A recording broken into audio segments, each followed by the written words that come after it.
할렐루야. 예수님의 이름으로 사랑하고 축복합니다. 이 시간에는 성령이여 란 제목으로 함께 은혜를 나누고자 합니다. 우리 인생에 후회함이 없기 위해서는 무엇보다 예수를 잘 믿어야 합니다. 열심히 노력하는 가운데 행운도 따라줘 많은 것을 이루어 누리며 남들의 부러움을 받는 인생일지라도 그 길이 구원의 길이 아닌 멸망의 길이라면 그는 누가복음 16장에 거지 나사로와 대조되어 나오는 부자처럼 결국은 땅을 치며 후회하는 삶이 될 것이 분명하기 때문입니다. 또한 후회함은 없을지라도 아쉬움이 남는 인생이 있을 수 있습니다. 충신교회 박종순 원로 목사님, 교회 존경받는 어른으로서 사회적으로도 존경받는 분이십니다. 그분께서 여의도 순복음교회 수요 예배의 강사로 서서 서두에 하시는 말씀이 자신의 삶은 모든 것에 하나님 앞에 감사할 수밖에 없는 삶이라 합니다. 당신의 노력과 애씀보다 더 많은 것들을 하나님께서 이루고 누리게 하셔서 조금도 불만도 없고 감사만 넘친다고 말씀하시면서 그래도 조금 아쉬움을 찾아 얘기한다면 다른 많은 노력보다 기도하는 것에 좀 더 열심을 내었다면 더 많은 것들로 하나님께 영광을 돌렸을 것 아닌가 하는 생각이 들어 이 부분이 굳이 아쉽다면 아쉽다고 하셨습니다. 여러분, 후회함도 없고 아쉬움도 없는 인생을 살기 위해서는 무엇보다 성령 충만한 삶을 살아야 합니다. 이것은 선택사항이 아닙니다. 필수입니다. 예수님이 살아 육신을 입고 제자들과 함께 공생애를 사실 때에는 예수님께서 제자들의 모든 것을 책임져 주셨습니다. 먹이시고 입히시고 보호하시고 인도하시고 병도 고쳐주시고 가르쳐 주시기까지 하셨습니다. 예수님은 제자들의 부모와 같은 보호자 역할을 하셨습니다. 그 예수님께서 인류 대속의 사명을 위해 십자가의 죽음에 대해 말씀하시니 제자들은 앞이 깜깜한 것입니다. 앞으로 누가 먹여주고 입혀주고 보호해주며 인도해 줄 것이냐는 것입니다. 고아가 된 심정이었을 것입니다. 이로 인하여 근심하는 제자들에게 예수님께서 말씀하십니다. 요한복음 14장 16절에 내가 아버지께 구하겠으니 그가 또 다른 보혜사를 너희에게 주사 영원토록 너희와 함께 있게 하리니, 바로 성령은 예수님이 보내신 예수님을 대신하여 우리의 보호자로 오신 분입니다. 그래서 예수님께서는 승천하시면서 제자들에게 다른 어떤 일들을 부탁하기에 없어 누가복음 24장 49절에 볼지어다 내가 내 아버지께서 약속하신 것을 너희에게 보내리니 너희는 위로부터 능력을 입혀질 때까지 이 성에 머물라. 무엇보다 성령 세례를 받고 충만함을 얻기까지 예루살렘을 떠나지 말고 기다리라 하셨습니다. 그래서 성령의 충만한 신앙생활의 선택사항이 아닙니다. 가장 우선시할 필수사항입니다. 예수를 믿는 이후에 이 땅에서의 승리의 삶을 살기 위해서는 예수님께서 약속하신 모든 것들을 이루고 누리기 위해서는 반드시 성령의 세례를 받고 성령의 충만한 삶을 살아야 합니다. 그러므로 신앙생활을 한다고 하는 것은 성령과 함께하는 삶, 충만한 삶이라 할 수 있습니다. 누가복음 4장 18절과 사도행전 10장 38절의 말씀을 보면 성령의 충만함을 마치 기름 부음을 받는다라고 표현하고 있습니다. 여러분, 기름은 불을 붙여 어둠을 물리치고 세상을 밝히는 역할을 합니다. 그런데 어느덧 기름이 떨어지면 어떻게 되죠? 바로 심지가 다 타서 불도 꺼져버리고 그 등잔도 쓸모없게 됩니다. 이것은 성도가 성령으로 충만하지 않으면 쓸모없는 인생, 아쉬움만 남는 인생이 되는 것입니다. 잠깐 불이 붙어도 빛을 발하지 못하고 심지가 타듯이 자신이 고갈되어 쓸모없게 되어버리는 것입니다. 그러나 성령 충만, 기름만 충만하면 아무리 오래 타고 불이 활활 타오르도 심지도 등대도 절대 망가지지 않습니다. 우리는 자신이 빛을 발하지 못하면, 자신이 능력이 없어서, 배우지 못해서, 가진 것이 없어서라고 생각을 합니다만, 그리스도의 빛은 자신을 태워 비추는 것이 아닙니다. 오직 성령의 충만한 기름 부음을 받아 그 기름을 태우는 것입니다. 그럼 그 인생은 살맛 나는 인생이 되며, 기쁨으로 충만한 삶이 되며, 존귀한 삶이 되며, 풍성한 열매를 맺는 삶이 되는 것입니다. 여러분, 무엇보다 성령으로 충만하시기를 축원드립니다. 그러면 어떻게 성령 충만함을 살 수 있는가? 성경에서 살피면 세 가지로 요약할 수 있습니다. 먼저 죄를 청산하고 죄를 멀리해야 합니다. 요한복음 16장 7절은 내가 너에게 실상을 말하노니 내가 떠나가는 것이 너희에게 유익이라. 내가 떠나가지 아니하면 보혜사가 너희에게로 오시지 아니할 것이요, 가면 내가 그를 너희에게로 보내리니 그가 와서 죄에 대해서, 의에 대해서, 심판에 대하여 세상을 책망하시리라. 여러분, 성령은 무엇보다 우리의 죄에 대해서 책망하십니다. 성령이 임재하시면 죄를 알게 합니다. 이제까지 죄에 무뎌진 내가 죄에 대해서 민감해집니다. 이전에 아무렇지도 않던 것들에 대하여 거부감이 들기 시작하죠. 이렇게 죄에 대해 민감성을 가지고 죄를 철저히 청산하고 멀리하면서 성령 충만해지는 것입니다. 갈라디아서 5장 16절 17절은 너희는 성령을 따라 행하라. 그리하면 육체의 욕심을 이루지 아니하리라. 육체의 소욕은 성령을 거스리고 성령은 육체를 거스리나니 이 둘이 서로 대적함으로 너희가 원하는 것을 하지 못하게 하려 함이니라. 우리가 예수를 알지 못했을 때는 오직 육신의 소욕을 쫓아 자기 욕심대로 살았습니다. 그런데 예수를 믿음으로 말미암아 성령이 내 안에 계심으로 성령의 소욕이 자리하게 된 것입니다. 이때 육신의 소욕을 거부하고 성령의 소욕을 따라 순종하면 회개의 길로 나갈 때 성령 충만해지는 것입니다. 그리고 하나님께서 그 사랑하는 자들에게 주시고자 약속하신 모든 것들을 다 이루고 누릴 수 있는 것입니다.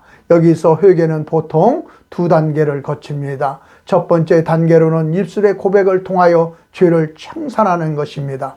요한 1서 1장 9절은 만일 우리가 죄를 자백하면 저는 미쁘시고 의로우사 우리 죄를 사하시며 모든 불의에서 우리를 깨끗게 하실 것이요. 성령께서 우리 죄악들을 깨닫게 하시면 가장 먼저 해야 할 일은 입술의 고백을 통해 철저하게 죄를 인식하고 죄를 토설하는 것이 필요합니다.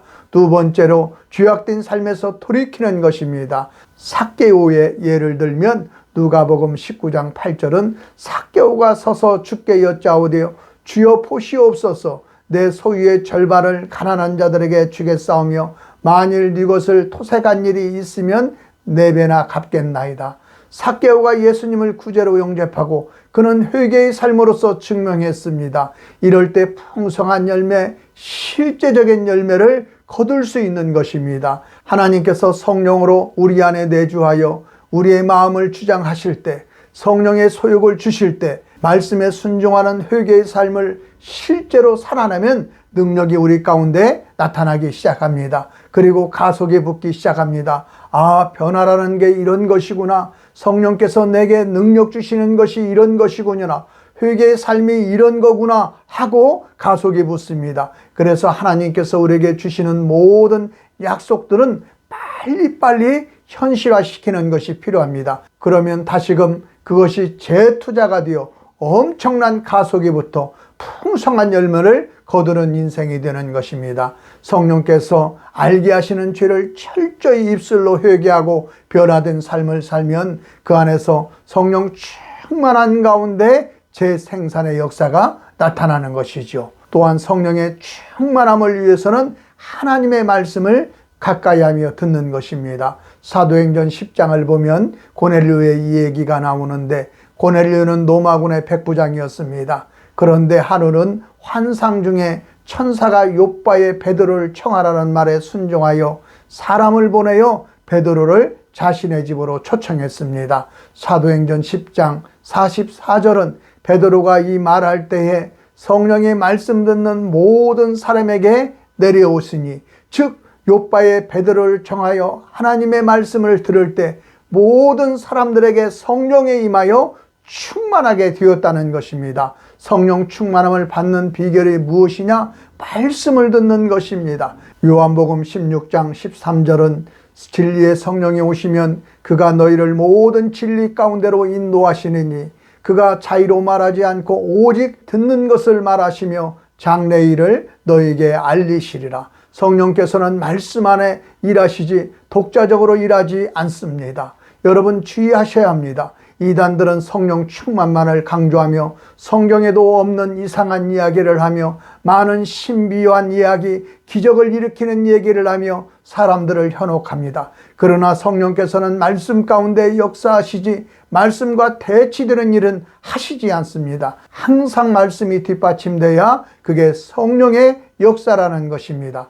그러므로 우리가 성령 충만해지기 위해 해야 할 일이 무엇입니까? 하나님의 말씀을 듣는 것입니다. 성령의 음성이 하나님의 말씀입니다. 말씀 속에서 성령이 일하시는 것입니다. 그리고 들은 말씀에 순종할 때 하나님의 성령에 충만하여 능력이 나타나고 기적이 일어나는 것입니다. 사도행전 5장 32절은 우리는 이 일의 증인이요 하나님이 자기를 순종하는 사람들에게 주신 성령도 그러하니라. 성령은 자기를 순종하는 사람에게 주신다는 것입니다.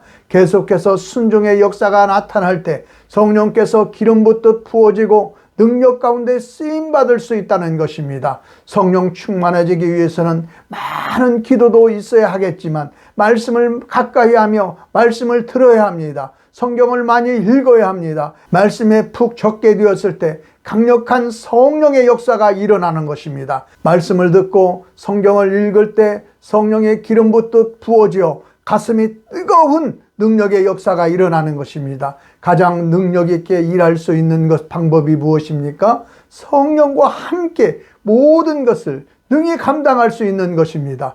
예수님께서 세상을 이기심과 같이 우리도 세상을 이길 수 있는 것입니다. 또한 성령의 충만함을 받기 위해서는 성령을 갈망하고 기도해야 합니다. 누가복음 11장 13절에는 너희가 악할지라도 좋은 것을 자식에게 줄 줄 알거든 하물며 너희 천부께서 구하는 자에게 성령을 주시지 않겠느냐 하시니라. 좋은 것 주신다고 했습니다. 무엇을 구해야 합니까? 좋은 것 가운데 무엇보다 성령을 구해야 합니다. 하나님 성령 충만함을 주십시오. 성령의 능력을 주십시오. 성령의 은사를 주십시오. 성령과 함께 일하는 종이 되게 하여 주십시오. 구해야 됩니다. 구체적으로 구해야 됩니다. 누가복음 11장 9절은 내가 또 너에게 이르노니 구하라 그러면 너에게 주실 것이요 찾으라 그러면 너희가 찾을 것이요 문을 두드리라 그러면 너에게 열릴 것이니 성령을 구하라고 했습니다. 성령 구하면 성령께서 우리의 삶 가운데 임재하여 놀라운 역사를 일으키는 것입니다. 역사를 보아 살펴보면 영광스러운 시대의 특징이 있습니다. 사람들의 기도 내용 가운데 성령을 구하는 기도가 충만했습니다. 사람들 마음 가운데 성령을 사모하는 마음이 충만하고 사람들의 뇌리와 대화 속에 성령에 관한 내용이 충만할 때 전성기가 왔습니다. 여러분 성령의 능력을 구하십시오. 대한민국의 가장 큰 부흥 시기가 70년대, 80년대입니다. 그때 우리가 얼마나 성령의 능력과 은사를 구했습니까? 이제 다시 성령의 능력을 구하고 은사를 구하여 충성하는 하나님의 백성이 되어야 합니다. 마가복음 11장 24절 그러므로 내가 너에게 말하노니 무엇이든지 기도하고 구한 것은 받은 줄로 믿으라. 그리하면 너에게 그대로 되리라. 여러분 믿습니까? 성령을 구할 때 주십니다. 받은 바 믿고 구하면 그대로 됩니다. 성령의 역사하심이 우리 가운데